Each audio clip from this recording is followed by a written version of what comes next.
새벽에도 하나님의 은혜와 평강이 우리 성도님들의 삶에 가득하시기를 주님의 이름으로 축원합니다. 우리가 지금 읽은 12장도 매우 긴 본문입니다. 12절에 보시면 예수님께서 예루살렘 성에 입성하시는 사건을 전으로 나눌 수 있습니다. 입성 전에는 마리아가 예수님의 발에 향유를 붓는 내용이고, 그리고 입성하신 후에는 이제 헬라인들이 예수님을 뵙고자 하는 내용입니다. 이렇게 두 부분으로 나눠서 볼 수 있겠습니다. 그 이유는 이 두 개의 내용이 동떨어진 내용이 아니라 서로 간에 밀접한 관련이 있기 때문입니다. 어떻게 관련이 있냐면 둘 다 예수님의 죽음과 관련이 있습니다. 마리아는 예수님의 죽으심, 장사를 예비하러 왔고, 그리고 또 헬라인이라고 하는 이방인들은 예수님이 죽으심으로써 그 구원의 문이 열리게 되기 때문입니다. 이렇게 볼 때 12장의 중심되는 구절은 27절입니다. 23절 같이 읽어볼까요? 23절 시작. 예수께서 대답하여 이르시되 인자가 영광을 얻을 때가 왔도다. 왜냐하면 예수님이 말씀하신 이 영광을 얻을 때라고 하는 것은 예수님이 죽으시고 부활하시고 승천하실 때를 의미하는 것입니다. 이 때를 중심으로 지금 마리아는 예수님의 장사를 위한 향유를 붓고 있고, 무리들은 예루살렘을 입성하는 주님을 맞이하고 있고, 그리고 예수님은 한 알의 밀알이 땅에 떨어져 죽는 것을 말씀하시고 있고, 그리고 계속해서 이 세상 임금이 쫓겨나는 일, 심판하시는 일을 말씀하시기 때문입니다. 그런데 이 모든 12장의 전개는 11장에서 우리 나사로를 살리신 사건과 자연스럽게 연결되어 있습니다. 마리아가 예수님의 발에 향유를 부은 때는 바로 1, 2절을 보니까 예수님을 위한 잔치의 때에 한 것인데, 이 잔치는 왜 열린 것입니까? 1절에 보니까 유월절 엿새 전이라고 썼습니다. 그렇기 때문에 명절이어서 잔치를 벌인 것이 아니라는 걸 알 수 있죠. 나사로를 살렸기 때문에 연 잔치인 것입니다. 예수님을 위한 잔치인 것입니다. 그리고 예수님께서 명절이 되셔서 예루살렘에 입성하는데 큰 무리들이 모였습니다. 왜 모였습니까? 18절에 보면 죽은 자를 살리신 예수님과 나사로를 보기 위해 모였습니다. 그러니까 사도 요한은 죽은 나사로를 살린 이 사건을 단순한 기적 중에 하나로 여기는 것이 아닙니다. 요한복음에서 행하신 모든 기적들이 다 마찬가지로 표적으로 여기고 있듯이 이 나사로를 살린 것도 표적으로 여기고 있는 것입니다. 예수님이 하나님의 아들이시고 하나님께서 보내신 메시아라고 하는 표적인 것입니다. 이렇게 요한복음에 소개된 예수님이 메시아 되는 연이은 표적들이 가져온 결과가 무엇입니까? 예수님이 누구시고 무엇을 하러 오셨는지 갈릴리 사람들과 그리고 온 유대 사람들에게 모두 다 전달해줘서 예수님을 믿는 결과를 가져오게 했습니다. 12장은 이런 흐름 속에서 전개되고 있는 것입니다. 오늘은 이런 흐름 속에서 두 가지 사건을 통해서 은혜를 나누려고 합니다.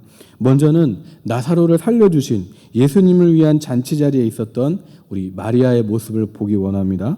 마리아는 3절에서처럼 순전한 나드 한 근으로 예수님의 발을 씻었습니다. 가룟 유다의 계산에 따르면 이 순전한 나드 한 건은 300데나리온이죠. 오늘날로 따지면 하루에 노동자가 버는 돈이 1데나리온인데 이 300데나리온이라고 하는 것은 거의 1년치 연봉에 가까운 금액입니다. 마리아는 그것을 깨트려서 예수님의 발에 부은 것입니다. 그때 누가 이 모습에 대해서 말을 합니까? 가룟 유다입니다. 5절을 같이 읽어볼까요? 이 향유를 어찌하여 300데나리온에 팔아 가난한 자들에게 주지 아니하였느냐 하니, 이 말 자체로는 사실 문제가 없는 것입니다. 도덕적으로나 윤리적으로 흠잡을 데 없는 말인 것입니다. 하지만 마리아에게 있어서는 어떻습니까? 옳고 그름의 문제가 아니었습니다. 마리아는 주님을 사랑했습니다. 마리아는 어떤 사람이냐면 주님께서 당신의 죽으심에 대해서 말씀을 알아들은 몇 안 되는 사람이었고, 그리고 또 마리아의 이 행동으로서 주님을 향한 자신의 사랑을 표현했을 뿐만 아니라 주님의 장사를 준비했습니다. 반면에 틀린 말을 하지 않았던 가룟 유다는 어떻습니까? 6절을 보시면 이렇게 말함은 가난한 자들을 생각함이 아니요 그는 도둑이라 돈깨를 맞고 거기 넣는 것을 훔쳐가미로라, 이렇게 기록하고 있죠. 가룟 유다는 입은 바른 말을 하고 있지만 그 마음은 어떻습니까? 예수님을 향한 사랑이 없습니다. 그 심중에는 오직 돈만 있습니다. 돈만 사랑하는 것입니다. 가룟 유다의 말을 보면서 저는 이런 생각이 들었습니다. 이치에 맞는 말을 하는 것도 필요하겠지만 무엇보다도 어떤 마음의 동기로 말을 하는지도 중요하구나.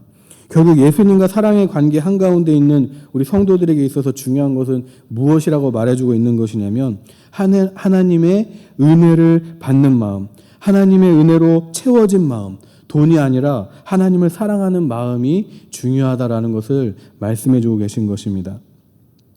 그리고 그 마음도 중요합니다. 우리가 하나님의 은혜로 채워진 그 마음, 하나님을 사랑하는 이 마음도 중요하지만 우리가 이 마음을 이 세상을 향해서 펼칠 때, 주님을 향해서 펼칠 때 염두해 두어야 할 것이 있습니다.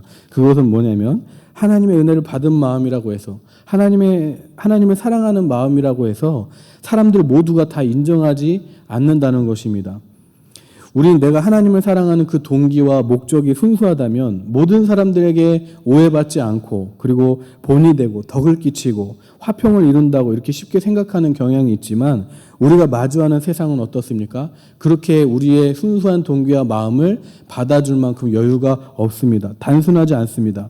때로는 가룟 유다 같은 사람들에 의해서 그리고 세상으로부터 뜻하지 않은 오해와 비판을 받을 수도 있습니다. 왜냐하면 일반적으로 사람들은 한 사람의 그 내면에 있는 진정한 동기보다는 겉으로 드러난 모습만 보고 자기들의 좁은 편견만 가지고 섣불리 판단하는 경향이 있기 때문입니다. 그래서 예를 들어 어떤 좋은 직장을 갖고 있는 사람이 자신의 경력을 다 뒤로하고 어느 오지 선교지로 가면 자질과 경력을 썩힌다고 사람들로부터 손가락질 받기도 하는 것입니다.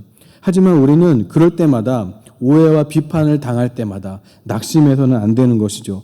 세상 사람들이 비록 우리의 뜻을 몰라준다고 할지라도 억울해하거나 또 그런 오해와 비난을 보낸 사람들을 향해서 악한 감정을 품고 싸우려고 하지 않아도 됩니다. 왜냐하면 우리가 잘 알듯이 시대를 앞서간 천재들이나 여러 선각자들을 보면 언제나 그 시대의 오해를 받았던 것처럼 하늘의 계시와 또 진리를 받은 성도들 역시 땅의 것만 생각하는 사람들로부터 역시 얼마든지 오해와 비난을 받을 수 있기 때문입니다.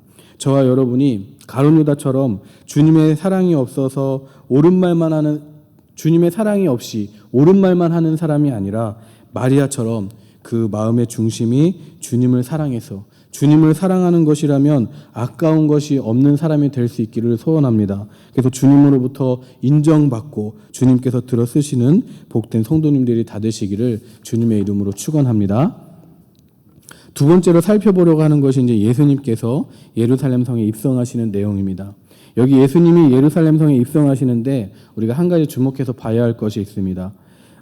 예수님이 입성하시는데 큰 무리들이 어떻게 환영하고 있습니까? 13절에 보면 종려나무 가지를 가지고 맞으러 나가 외치되 호산나 찬송하리로다 주의 이름으로 오시는 이 곧 이스라엘의 왕이시여 하더라. 큰 무리들이 종려나무를 가지고 예수님을 맞이합니다. 여러분 여기 이 부분에 대해서 좀 생각해 보셨습니까? 종려나무, 왜 하필 종려나무 가지인가? 이것은 요한복음 10장에 언급된 수전절이라고 하는 절기를 통해서 그 의미를 볼 수 있습니다. 수전절은 성경에 기록된 유월절, 맥추절과 같은 이스라엘의 절기가 아닙니다. 주전 164년에 유다 마카비우스가 이방인 침략자들을 격퇴하고 하나님을 예배하는 그 성전을 정화한 사건이 있었는데 그때를 기념하는 날이 바로 수전절입니다. 외세로부터 나라를 지킨 혁명적인 날이 바로 수전절입니다. 그때 그 마카비우스의 추종자들이 마카비우스가 이스라엘의 왕이 되어서 도성에 입성하는데 그를 어떻게 맞이했냐면 바로 종려나무 가지를 흔들어서 맞이했습니다. 왕이시여 하면서 흔든 것이죠.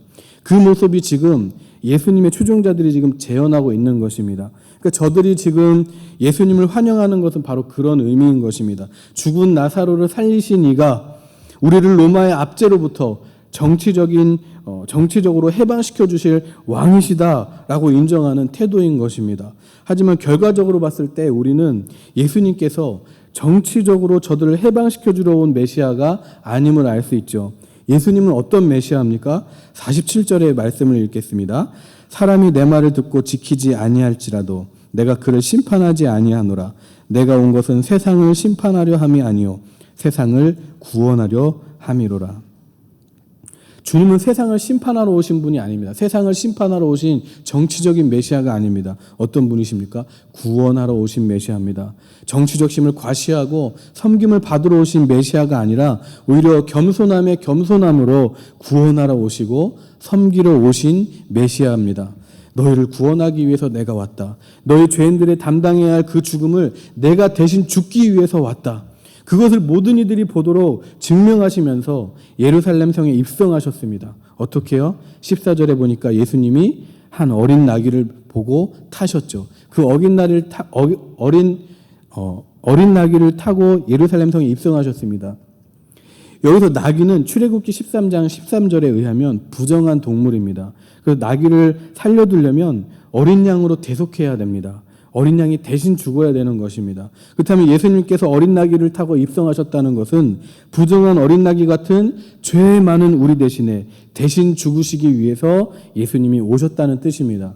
그런데 이렇게 우리를 위해서 구원하시기 위해 죽으러 가시는 그 예수님의 모습을 다 뒤로하고 오직 자기들의 승리와 자기들의 성공을 보장해 주실 거라고 기대하면서 예수님을 왕처럼 환영하는 그 저들의 모습을 보면서 저는 출애굽기 32장에 등장하는 백성들이 만든 그 금송아지 우상이 생각이 났습니다. 시내산에서 모세가 하나님을 대면하면서 내려오지 않으니까, 그 내려옴이 더디니까 자신들의 그 육체적 사정 때문에 자신들의 그 불안감을 해소시켜줄, 자신들을 만족시켜줄 우상을 만들었습니다. 이런 저들의 모습 속에서 뭐가 드러나고 있는 것이죠? 하나님을 만족시켜드리기 위해서 우리가 존재합니다가 아니라 나를 만족시키기 위해서 하나님은 존재합니다라고 하는 그 비신앙적인 모습이 드러나는 것입니다. 이런 비신앙적인 모습은 다른 이방 민족이 아니라 하나님의 백성이라고 일컫는 이들에 의해서 지금 드러나고 있는 것입니다. 그렇다면 오늘 우리는 어떻습니까? 우리도 하나님을 우리와 우리 자녀들의 승리와 성공을 보장하는 분으로만 믿는 그런 믿음에 치우친다면 우리의 문제가 해결되지 않아서 불평으로 가득 찰 것이고, 그렇게 되면 다른 사람이 아니라 우리 역시 저들과 다르지 않게 될 것입니다. 요한복음은 우리에게 예수님을 메시아로 소개하고 있습니다. 메시아로 소개하고 있는데 그 메시아는 우리가 해결하기 원하는 바의 그 문제만을 해결해 주시기 위해서 온 것이 아니라는 것을 지금 보여주고 있습니다. 예수님을 보내신 하나님의 거룩하신 뜻을 이루려고 오신 것입니다. 한 알의 밀알이 땅에 떨어져 죽음으로 많은 열매를 맺게 하시기 위해서 오셨습니다. 그렇게 고난당하심이 하나님께 영광이 되기 때문에 오셨습니다. 이제 우리도 이런 예수님의 정신을 삶으로 실천해야 됩니다. 주님께서 내게 승리를 보장해 주시면 감사하지만 고난을 주셔도 그것이 주님께 영광이 되는 길이라면 그것이 우리의 영광임을 믿고 감당해야 할 줄 믿습니다. 이것이 이 시대에 주님께서 우리를 통해 영광 받으시는 믿음의 자세이고 세상이 감당치 못하는 사람으로 들어서는 유일한 길입니다. 오늘도 저와 여러분의 이러한 믿음을 통해서 우리가 밟는 모든 땅에서 우리 하나님께서 영광 받으시는 복된 하루가 되시기를 주님의 이름으로 축원합니다. 기도하시겠습니다.